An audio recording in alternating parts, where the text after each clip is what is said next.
Balcony में एक आदमी कुर्सी पर बैठा था। आंखें खुली थी पर कहीं देख नहीं रही थी। सामने एक औरत कटोरी लेकर बैठी थी। आदित्य, मुंह खोलो। आदित्य हिला नहीं।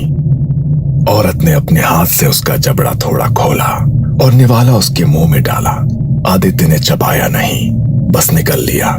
उसकी आंखें अभी बालकनी की रेलिंग से परे कहीं टिकी थी। ऐसा लग रहा था जैसे वो बीमार हो, पर असल में उसका दिमागी संतुलन सही नहीं था। आदित्य एक आईटी कंपनी में मैनेजर था। पत्नी निधि एक हाउसवाइफ थी। आदित्य को एक शौक था, नाइट में बाइक राइड। हर वीकेंड अकेले ही निकल जाते हो? बस सड़क चाहिए और शांति। निधि हंसती और आदित्य हेलमेट उठाकर निकल जाता। एक रात आदित्य हमेशा की तरह निकला। सड़कें खाली थी और हवा ठंडी। कुछ किलोमीटर बाद एक सुनसान जगह पर उसने बाइक रोकी। बैग से एक छोटा सा मिठाई का डिब्बा निकाला और एक मिठाई का टुकड़ा खा लिया। आदित्य ने बाइक शुरू की और आगे निकल पड़ा। थोड़ी दूर चलाने के बाद उसका दिल अचानक जोर से धड़का। ऐसा लगा जैसे कोई पीछा कर रहा है। उसने बाइक में मिरर में देखा पर पीछे कोई नहीं था। उसने सिर झटका। शायद थकान की वजह से होगा। कुछ देर बाद उसे महसूस हुआ जैसे बाइक थोड़ी भारी हो गई है, जैसे पीछे कोई बैठा हो। आदित्य ने तुरंत ब्रेक लगाया, बाइक रोकी, पीछे मुड़ा। सीट खाली थी और सड़क भी। चारों तरफ सिर्फ सन्नाटा। आदित्य ने बोतल निकालकर मुंह पर पानी मारा और आगे बढ़ गया। अचानक कुछ दूरी पर सड़क के किनारे उसे लगा जैसे कोई खड़ा है। उसने बाइक धीमी की और जैसे जैसे पास पहुंचा वो जगह खाली थी, कुछ भी नहीं। आदित्य के हाथ अब हैंडल पर कस गए थे। अचानक उसे बहुत नींद आने लगी। आंखें भारी होने लगी और शरीर थकान से सुस्त हो रहा था। ये नॉर्मल थकान नहीं थी। उसने पास का एक छोटा सा होटल ढूंढा और रात को रुकने का फैसला किया। कमरा साधारण था। आदित्य बिस्तर पर लेट गया। आंखें बंद करते ही एक अजीब सा ख्याल आया, मैं अकेला नहीं हूं। कमरा वैसा ही था पर नींद उसे जकड़ चुकी थी। सुबह होते ही वो वापस घर निकल पड़ा। रात की बात उसने किसी को नहीं बताई। इतनी जल्दी? अब तबीयत थोड़ी ठीक नहीं लग रही थी, इसलिए लौट आया। 2 दिन की ट्रिप बताकर एक ही दिन में लौट आए? हाँ, वो थोड़ी थकान ज्यादा लग रही थी, इसलिए राइड का प्लान कैंसिल कर दिया। शायद अगले हफ्ते निकल जाऊंगा। निधि ने गौर किया कि आदित्य की आवाज में वो भरोसा नहीं था जो पहले होता था, और उसकी आंखें जैसे अब भी किसी और देख रही हो। निधि को नहीं पता था कि आदित्य घर तो आ गया है पर अकेला नहीं। कुछ दिन आराम करने के बाद आदित्य को लगा कि शायद सब थकान थी। एक सुबह वो जल्दी उठा, जूते पहना और पास के पार्क में जॉगिंग के लिए निकल गया। हवा साफ थी, धूप हल्की थी। आदित्य हल्की जॉगिंग कर रहा था। कुछ मिनट सब सामान्य रहा, फिर अचानक उसकी आंखों के सामने तस्वीर बदली। हरा भरा पार्क पल भर में एक सुनसान सड़क में बदल गया। चारों तरफ अंधेरा, पीछे से किसी के दौड़ने की आवाज। आदित्य की सांसें तेज हो गई। ये क्या है?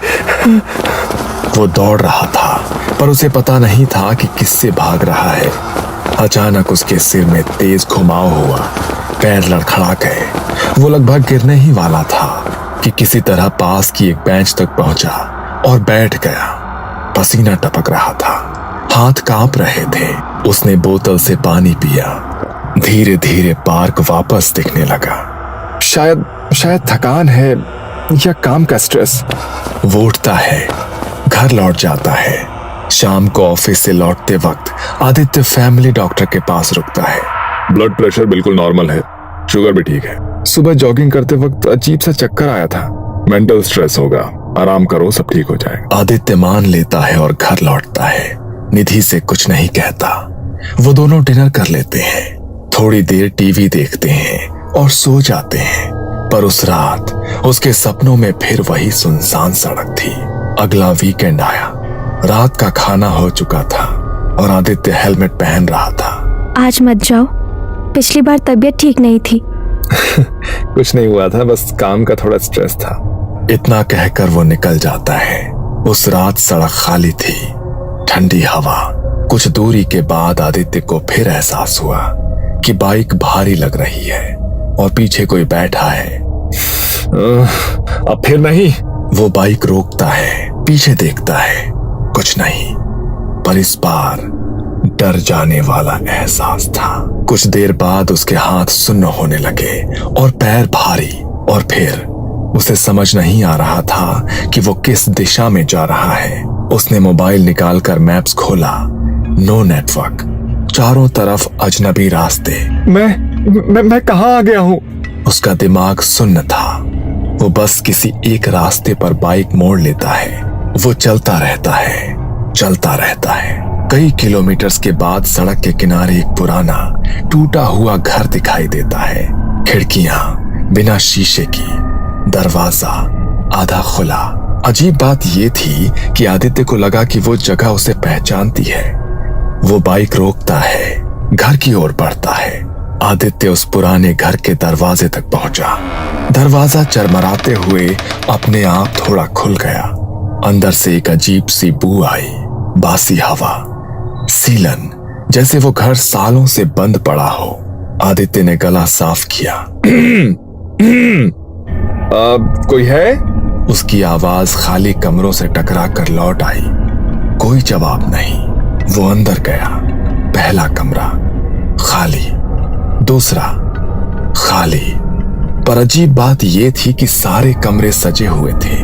बिस्तर पर साफ चादरें, तकिए सही से रखे हुए थे, जैसे अभी अभी कोई यहाँ सोने आने वाला हो। अगर कोई नहीं रहता तो ये सब। वो धीरे धीरे पूरे घर में घूमता है, हर कमरे में वही खालीपन का एहसास। अचानक आदित्य के सिर में तेज घुमाव हुआ।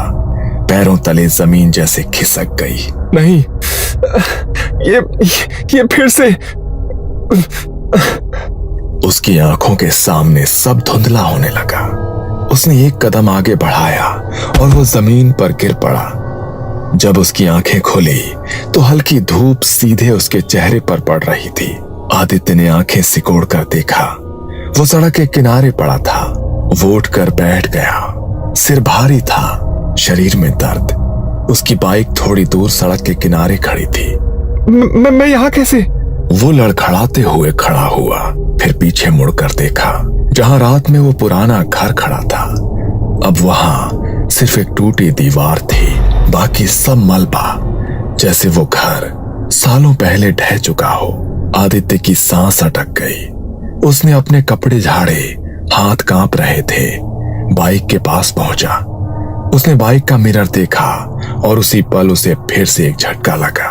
उसके माथे पर राख या मिट्टी जैसा कुछ लगा था, जैसे किसी ने उसे कब्र से उठाया हो। ये कैसे? उसने जल्दी से रुमाल निकाला और माथा साफ किया। हाथ अब भी कांप रहे थे। उसने बिना पीछे देखे बाइक स्टार्ट की और सीधे घर की ओर बढ़ा। पर उसे नहीं पता था कि वो रात सिर्फ शुरुआत थी। उस दिन घर पहुंचते ही आदित्य ने कुछ नहीं कहा, न उस सफर के बारे में, न उस घर के बारे में, न उस मिट्टी और राख के बारे में। वो सीधे कमरे में गया और बिना कपड़े बदले बिस्तर पर लेट गया। निधि ने सोचा कि शायद बहुत थक गया है। उसने कुछ नहीं पूछा। दोपहर को निधि ने उसे उठाने की कोशिश की। आदित्य, खाना लगा है। कोई हरकत नहीं। उसने उसके कंधे को छुआ। उसका शरीर तप रहा था। इतना तेज बुखार? शाम होते होते आदित्य कांपने लगा, आंखें बंद, सांस तेज। निधि ने घबराकर फैमिली डॉक्टर अमित को फोन किया। डॉक्टर, आदित्य को बहुत तेज बुखार है और वो उठ नहीं रहा। डॉक्टर ने कुछ ही देर में आदित्य के घर उसका चेकअप किया। घबराने की बात नहीं है, शायद एक्सर्शन है। नींद पूरी ना होने की वजह से बॉडी रिएक्शन कर रही है। डॉक्टर ने दवाइयां लिख कर दी। अगले दिन बुखार उतर गया। आदित्य चुपचाप उठा। निधि और आदित्य दोनों को लगा कि सब ठीक हो गया है, पर असल में ये बस शुरुआत हुई थी। निधि ने धीरे धीरे कुछ अजीब नोटिस करना शुरू किया। आदित्य रात को अचानक उठ जाता, बिना कुछ कहे कमरे से बाहर चला जाता। निधि जब पूछती, कहाँ जा रहे हो? सो जाओ, तुम्हें जरूरत नहीं है जानने की।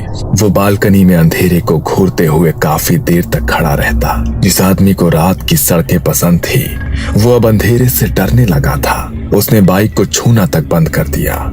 राइड पर नहीं जाओगे? नहीं, रात में बाहर नहीं जाना। उसकी आवाज में गुस्सा था पर उसके पीछे डर छुपा था। रात होते ही उसका स्वभाव बदल जाता, छोटी छोटी बातों पर चिड़चिड़ा। हमें काली बिल्ली पालनी चाहिए। क्या? क्यों? वो बुरी नजर दूर रखती है। कभी अचानक कहता, भगवान के सामने नींबू काट कर रखना चाहिए, इससे भगवान प्रसन्न होते हैं। निधि उसे देखती रहती। ये बातें उस आदमी की नहीं थी जिससे उसने शादी की थी। खाने को लेकर उसकी मांगे बदल गई। आज चिकन बनाओ। निधि ने बनाया। अगले दिन फिर काली मुर्गी का मांस लाना। ये क्या बोल रहे हो आदित्य? आदित्य की आंखों में एक अजीब सी चमक थी, जैसे वो खुद नहीं बोल रहा हो। निधि अब डर चुकी थी। उसने आदित्य के माता पिता को फोन किया और सब कुछ बताया। कुछ दिनों बाद उसके माता पिता गांव से आए। आदित्य ने उन्हें देखा और उसे अंदर ही अंदर चिंता होने लगी। ये क्यों आए हैं? अब ये मुझे मेरे मन मुताबिक जीने नहीं देंगे। उसने अचानक आवाज ऊंची की, आप लोग क्यों आए हो यहाँ? बेटा, हम तुम्हें देखने आए हैं। यहाँ क्या फिल्म लगी है जो देखने आए हो? हैं? चले जाओ यहाँ से। उसने गालियां दी अपने ही माता पिता को। निधि सन्न रह गई। वो समझ गई ये अब सिर्फ बीमारी नहीं थी। दिन बीतते गए और आदित्य और ज्यादा खतरनाक होता गया। अब वो धमकाने भी लगा था। मार दूंगा, सबको मार दूंगा, सबको मार दूंगा। माता पिता कुछ कहते तो वो बदला लेने की बात करता। मेरा बदला पूरा होगा, एक एक से हिसाब लूंगा, एक एक से हिसाब। और अब उसका गुस्सा निधि पर भी उतरने लगा था। तू ही लाई है ना उन्हें यहाँ, अब तू भी भुगतेगी। जिस दिन खाने में मांस न होता तो आदित्य भड़क जाता। इसका बदला लूंगा, इसका बदला लूंगा एक दिन। निधि कांप जाती, मां रोने लगती। उसके पिताजी खामोश थे। आखिर डॉक्टर अमित को फिर बुलाया गया। अमित ने आदित्य को देखा। उसकी आंखें, उसका गुस्सा, उसकी आवाज। ये मेडिकल केस नहीं है। सब चुप। मैं आपको पंडित कालीचरण महाराज से मिलाता हूँ। कालीचरण महाराज को घर लाया गया। निधि, सुमन, रमेश सब मौजूद थे। ये सब कब से शुरू हुआ? निधि ने सब बताया। नाइट राइड, बुखार, मांस की मांग, गालियां, बदले की बातें। महाराज धीरे धीरे आदित्य के कमरे की तरफ बढ़े। आदित्य बालकनी में खड़ा था और हंस रहा था। अब तुम्हें लाए हैं।